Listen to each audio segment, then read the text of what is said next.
বিএনপিকে নিয়ে সাধারণ মানুষের মধ্যে বিশাল কোনো আশাবাদ আছে বলে আমার কাছে মনে হয় না। বিএনপির জন্য টাফ হয়ে যাবে যতই দিন যাবে ওদের ক্ষমতায় যাওয়া। ইলেকশন যদি ভোট, আমি কিন্তু আশা করি, আমি বিশ্বাসও করি এই সরকার আর কিছু পারুক আর না পারুক একটা ভালো ভোট দিতে পারবে।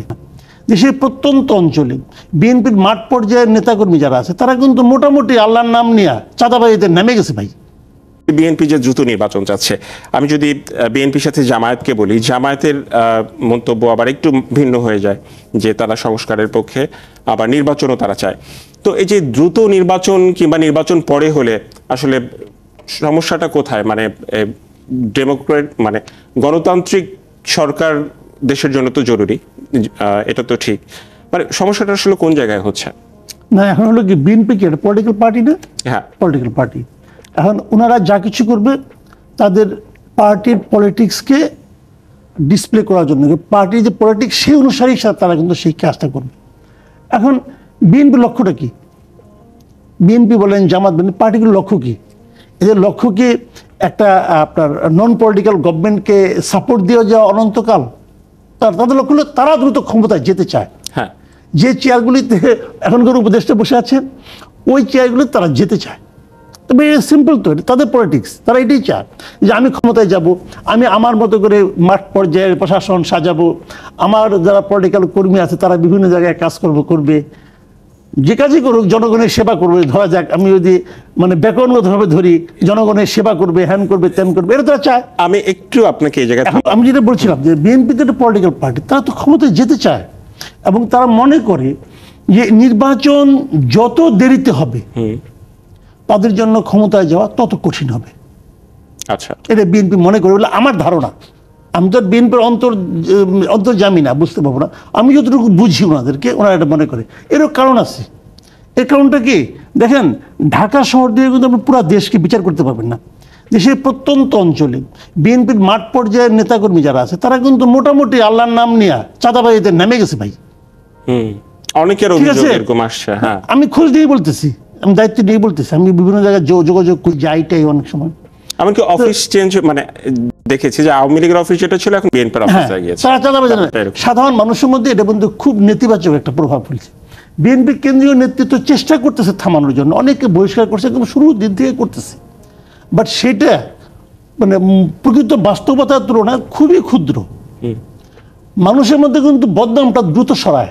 হ্যাঁ, তো এগুলো ছড়াচ্ছে, যতই দিন যাচ্ছে ওরা আরো বেপরোয়া হচ্ছে, ওদের থেকে কিছু বলে না, ল অ্যান্ড অর্ডার বলতে কিছু নাই, কাজে ওরা তো বেপরোয়া চালাচ্ছে। বিএনপির জন্য টাফ হয়ে যাবে যতই দিন যাবে ওদের ক্ষমতায় যাওয়া। ইলেকশন যদি ভোট, আমি কিন্তু আশা করি, আমি বিশ্বাসও করি এই সরকার আর কিছু পারুক আর না পারুক একটা ভালো ভোট দিতে পারবে, যে ভোটে কোনো ধরনের কারচুপি হবে না। এটা আমার বিশ্বাস, আমার ধারণা, যতটুকু আমি বুঝি। যদি একটা ভালো ভোট হয় তারপরেও যত দেরি হবে বিএনপির ভোট তত কমবে। বিএনপিকে নিয়ে সাধারণ মানুষের মধ্যে বিশাল কোনো আশাবাদ আছে বলে আমার কাছে মনে হয় না, যে কারণে বিএনপি তাড়াতাড়ি নির্বাচন চায়। খুব ইজি, কিন্তু এখানে কোনো জটিলতা নাই, তাড়াতাড়ি চায়। আর জামাতের ব্যাপারটা হলো, জামাতের ভোট আগেও যা ছিল এখনো তাই আছে। জামাতকে যারা ভোট দেয় জামাতকে ভালোবেসে ভোট দেয়। আর বিএনপি কিন্তু মানে এদিক ওদিক ডাইনে বামে থেকে আর কারো নাই দিলাম বিএনপিকে একটা, এই ধরনের ভোট আছে, অনেক নীরব ভোট আছে বিএনপির, যেগুলো কোনো দল করে না, ভোট দেয়। আর জামাত হলো যারা জামাত করে তারাই জামাতকে ভোট দেয়। এটা হলো আগের চেহারা। এখনকার চেহারা হচ্ছে যে যারা বিএনপিকে অপছন্দ করবে তাদের তো যাওয়ার আর বিকল্প কোনো পথ নেই। আওয়ামী লীগ তো নাই, হ্যাঁ, তাহলে বিকল্প তো কোনো কই যাবে? জামাত আশা করতেছে ওই ভোটগুলো তাদের এখানে আসতে পারে, যত দিন যাবে তত বেশি আসবে। মূল ঘটনা জামাত কিন্তু চায়। গত মাসে ডিসেম্বরের 21 তারিখে অন্যদের নায়েবে আমির, এটা একটা সৈয়দ তাহের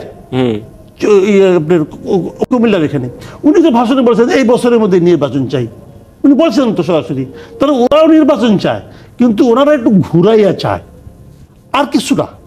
আর এসবের বিপরীতে নতুন যারা দল করতে চায় বলে মনে মনে শখ, মানে পাওয়ার টাওয়ার তো পাইছে গভর্নমেন্টের আমলে এসে নিয়ে, ছাত্ররা তারা তো মোটামুটি পাওয়ার পাইছে, কিন্তু ওনারাও শখ যে তাহলে আমরা এত দূর আসছি, সরকার আমাদের এত দাম দেয়, তা আমরা কেন সরকারে যাইতে পারবো না? ওনাদেরও একটা আকাঙ্ক্ষা আছে, একটা দল কইরা যদি এর মধ্যে আমরা গুছাই নিতে পারি, যদি বছর দেড়েক সময় পাই, তাহলে হয়তো করতে পারবো। মাঠ পর্যায়ে গেছে, দুই এক জায়গা থেকে ধাক্কা ধুক্কা খাইছে, খেয়ে আবার প্যাভিলিয়নে ব্যাক করছে। এখন আবার কয় দল বানাবো না, এখন আবার কয় আমরা একটা রাজনৈতিক শক্তি হিসেবে থাকবো, কিন্তু দল বানাবো না। বুঝছে যে এটা সহজ হচ্ছে না, নানা রকম ক্যারিকেচার শেষ করতে বানাইতেও পারে, অথবা কোনো জোটেরও পার্ট হইতে পারে, পার্ট হইতে পারে, তো উনি তো শেয়ার নেওয়ার চেষ্টা করবে। তো এই সমস্ত কারণে তারা চায় যে ইলেকশন দ্রুত হোক। আর বিপরীত দিকে, এটুকু বলে শেষ করি, বেশি লম্বা হয়ে যাচ্ছে, আর বিপরীত দিকে এই যে সরকারটা আছে, তারাও যে খুব একটা বেশি দিন সরকারের দু একজন লোক থাকতে চায়, কিছু কিছু উপদেষ্টা আছেন, তারা চেয়ারটার মধ্যে বেশ আরাম করে বসছেন, আরাম লাগে, গরমও লাগে, ভালোই আছে। কিন্তু ম্যাক্সিমাম যারা আছেন, যারা বিশেষ করে যারা বয়স্ক যারা আছেন, ডক্টর ইউনূস সহ আমি মনে করি, তারা কিন্তু খুব যে একটা এনজয় করছেন এই দায়িত্বটা, এটা আমি মনে করি না।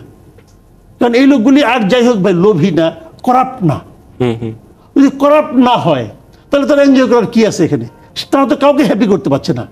তারা তাদের দায়িত্বটা পালন করে আসলে লিডার যে এই ইউনূস সাহেব বোঝাই দিতে চায়, যে পলিটিক্যাল লিডার আমার সামনে এসে বলে আরেক কথা, বাইরে যায় আরেক কথা। উনি তো বলছেন, উনি ভদ্র মানুষ, উনি বলছেন যে হয়তো এটাই ওনাদের স্টাইল, আমি ঠিক বুঝি না, ভদ্র মানুষ বলছেন, কিন্তু উনি তো হ্যাপি করতে পারছেন না। আবার জনগণের কেউ হ্যাপি করতে পারছেন না। অনেক অপ্রিয় কাজ ওনাদেরকে করতে হচ্ছে।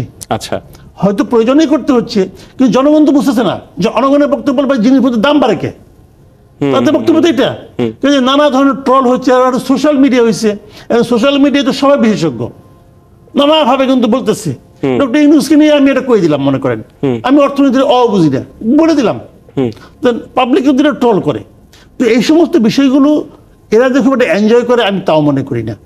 তো যে কারণে আপনার কি মনে হয়? এটা কিন্তু দেখেন, আজাদ মজুমদার কথা বলেছেন, আগেও বলেছেন, যে সংস্কারের আসলে ডেফিনিশনটা কি। আপনাকে যদি বলা হয় যে এই টেবিলটা আমি সংস্কার করতে চাই, আপনি যা চান উনি কিন্তু তা চান না, আমিও সেভাবে চাই না। সংস্কারের ডেফিনিশনটা এক একজনের কাছে এক এক রকম। তো প্রধান উপদেষ্টা একটা কথা বলেছেন যে যদি রাজনৈতিক দলগুলো বেশি চায় যেন এখনই নির্বাচন দেন, তাহলে যতটুকু হয়েছে মিনিমাম সংস্কার করে উনি একটা ইলেকশন দিয়ে দিবেন, এই বছরের মধ্যে পারবেন। আর যদি পর্যাপ্ত সংস্কার করতে হয়, প্রত্যাশিত সংস্কার, শব্দটা উনি উচ্চারণ করেছেন, মানে তখন আবার আরেকটা প্রশ্ন, কার প্রত্যাশিত? তা আমি ধরে নিয়েছি উনার প্রত্যাশিত, মানে উনি এক ধরনের সংস্কার কথা ভাবেন, ওনার চিন্তায় এক ধরনের সংস্কার আছে, সেটা ভাবনা থাকে, সেটা করতে হয় তাহলে আগামী বছরের মাঝামাঝি। এটাই আমরা, এই দুটো অপশন কিন্তু আছে। এখন প্রশ্ন হচ্ছে আমরা আসলে কার মতো করে সংস্কার চাই, কার প্রত্যাশিত সংস্কার চাই। যদি বিএনপির প্রত্যাশিত হয় তাহলে তো এখন মনে হচ্ছে বিএনপিতে আজকে গতকালকে তাদের আপনার স্থায়ী কমিটির সবাই বলেছে তারা জুন জুলাইয়ের মধ্যে ইলেকশন চায়, মানে মধ্য 25-এর মধ্যে ইলেকশন চাচ্ছে। তাহলে তারা বলতে যাচ্ছে এর মধ্যে যে সংস্কার হোক, কি হবে না হবে জানি না, যা কিছু হোক এর মধ্যে ইলেকশন দিয়ে দাও। আচ্ছা, অথবা উল্টা ভাবে বললে এর মধ্যে ইলেকশন চাই, যতটুকু পারো দিয়ে দাও। আচ্ছা, এইভাবে ধরেন আপনি। নিশ্চয়ই বাংলাদেশের বিচার বিভাগকে নানাভাবে ক্ষতিগ্রস্ত করার চেষ্টা করা হয়েছে বিভিন্ন সময়, এটা আমরা দেখেছি। মির্জা ফখরুলের এই বক্তব্যের সঙ্গে কিন্তু আমি আংশিকভাবে একমত। এই কারণে পলিটিক্যাল সরকার আসলে বিচার হবে, উনি এইভাবে আমি কথাটা ভাবি না। সাধারণ বিচার প্রক্রিয়াটাই একটু লেংদি হয় কিন্তু, কারণ অনেকগুলি মামলা, তো অনেক সাক্ষী আছে, সাক্ষীরা আসবে বুঝবে। আপনি দেখেন আজকে একটা রায় হয়েছে না ইয়ে নিয়ে, আপনার বাবর সাহেবের অস্ত্র মামলা রায় হয়েছে, যেটা সেই মামলা ওনাকে খালাস দেওয়া হয়েছে। এই মামলার ঘটনা কবে? 2004 সালের ঘটনা। বিচার শুরু হয়েছে কবে? আওয়ামী লীগ সরকার ক্ষমতায় সেই বিচার শুরু করছে। 2014 সালে ওনার রায় হয়েছে একবার বিচারিক আদালতে, সে আপিল হলো 10 বছর পরে। তো আওয়ামী লীগ কি চেষ্টা কম করছে? বাট বিচারিক প্রক্রিয়াটাই কিন্তু এরকম যে অনেকগুলি স্টেপ আছে, বিচারিক সিস্টেম আছে। তারপরে রায়ের সময় কি হয় না হয়, পলিটিক্যালি বায়াসনেস থাকে কি থাকে না, সেটা তো আমিও জানি, আপনিও জানেন। তো ওটা নিয়ে আলোচনা করতে যায়, আমার মুখ দিয়ে উচ্চারণ করলে আমি আবার বিপদে পড়ুন। যদি বিপদে না পড়ি, আপনিও না পড়েন, সমস্যা নাই কোনো। তো এখন এই দেশের মানুষও জানে কি হবে। সুখের কথা হলো না, আশার কথা হলো এই সরকার তো একটা বিচার বিভাগের সংস্কারের জন্য একটা কমিশন করছে। আমি কমিশনের প্রতি আহ্বান জানাবো যে এই বিষয়গুলো আপনারা মাথায় নেন। সাধারণ মানুষের যে বিচার বিভাগের প্রতি যে অনাস্থাটা আছে, এটাকে আপনারা মাথায় নেন, বিবেচনায় নেন। দেখেন আমি আরেকটা কথা বলে শেষ করি পয়েন্টটা। এত বছর পরে কি প্রমাণ হলো?